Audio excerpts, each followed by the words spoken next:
I hiked about 5 kilometers, something like that, 4.89 kilometers to be precise. But it was directly through the forest. There was no trail. I just wanted to get to an area of this river that it's not seen by tourists. This is also my first time here. The only concern that I'm having right now is I'm basically in bear territory in the area where I live. This is a place where they can appear from nowhere. They can come and drink water. It's basically the place where if you want to see bears in my area, you come to this location, not precisely this location, hope so, but roughly in the area. I also descended a really huge rock now that I'm looking at. I just have my trusted Garmin to go back, so I I hope that nothing wrong will happen. Here to capture the beauty of nature. I'm always out there searching for something different. Of course, I photographed waterfalls before, but that's why I'm pushing myself and I'm trying to find new places because I want to photograph something completely different. The gear that I'm using today is my Canon EOS R, and the first lens that I'm going to use today is the Canon 17 to 40mm f4 L lens, and as a filter I only have a circular polarizer. The first photo that I'm going to try to do, the first composition, is in that direction. I really like how there is a fallen tree. I don't know why, but it reminds me of a painting by Ivan Shishkin. And there's a waterfall that flows, and that idea that the water goes from the waterfall under the tree, and then basically in the distance, it tells a story in a way. It's like a visual journey. You are traveling through the water, and you kind of imagine this, and the fallen tree and the rocks in the distance are like almost like gateways, and I think this is a very beautiful image from a visual point. When I evaluate a scene, I really like to do this without the constraint of the tripod. I think this way I'm more creative. I can think of everything, and I can change positions really fast. That's the problem of creating a composition, having the camera on the tripod. You are constrained by the type of movements the tripod can make. Of course, then comes the moment when you do need to use the tripod. This way, as a landscape photographer, you are fully in control of the ISO. If you want to keep it at 100, you can do so. If you want to change it, again, you have control.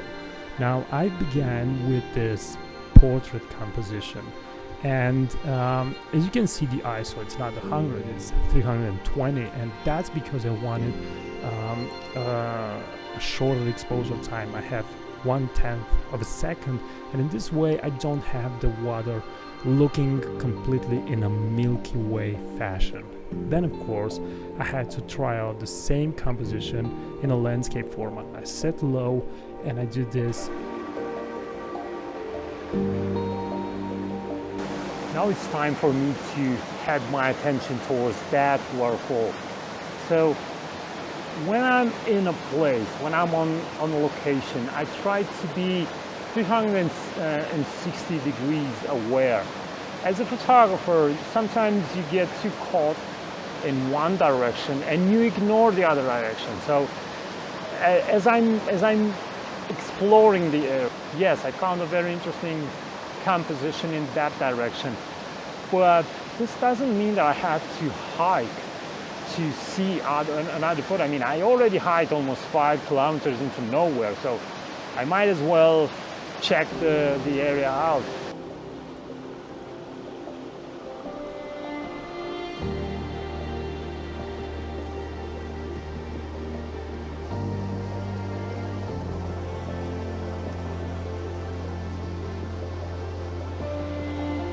Head, head! Head! This is not the first time that this happens to me, and I never get used to this. So about the composition, again I'm using a higher ISO and I have 1/10 of a second, and again the reason is to capture the movement of the water. After this shot I decided to go across the small creek because I was having the impression that there's a better composition on the other side. Turns out I was right. In my personal opinion, it looks better from this side.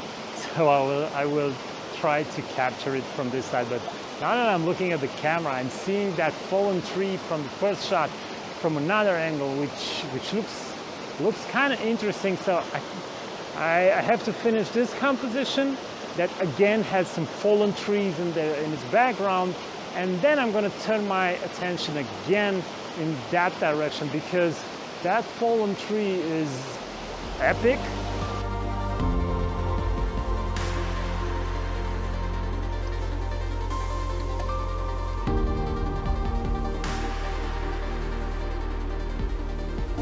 This is the only photo that I did in that day where I have a long exposure, 1 second exposure, and the entire feeling of the frame is that I'm using at a cinema, at a movie. It's starting to rain lightly for the moment, but it's starting to rain, so and I have to come here and explore it for an entire day. I have to bring my rubber boots and I have to hike up over there where the trees have fallen. Before the rain gets too hard, let me try and do another composition very quickly over here in this direction and try to see if there is something more to photograph. Although I'm still looking over there, in a way I feel that I didn't capture it the way I see it. So I will, after I'm doing this shot, I will switch lenses. I will go to my 24 to 105, even if it's raining, and I'm going to try to do that shot again. So let's very quickly do this shot and then move back to that one with another lens.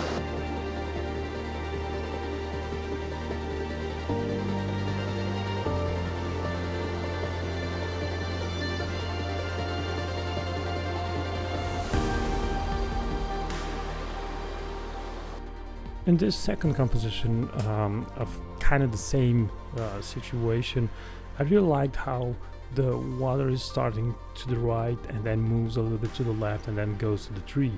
And again, this is the same in portrait mode, where there is a certain dynamic of the photo. Lucky for me, the rain stopped, and now I'm switching lenses. Yeah, I just realized what this scene is missing.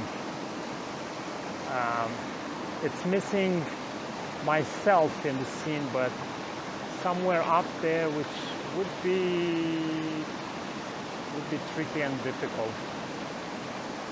I would have to hike a little bit and then descend a rock. Yeah, it would require a human person just to realize the perspective of how big this place is. This was it for today. I hope you enjoyed this short travel and you learned something about photographing and how I'm photographing, about my process of finding places and finding and creating these photos. So if you have something to add or you just have a question, use the comment section below. Subscribe if you're not already subscribed. Share this video with your friends, and until next time, keep on photographing because it's the only way to get better. Bye bye.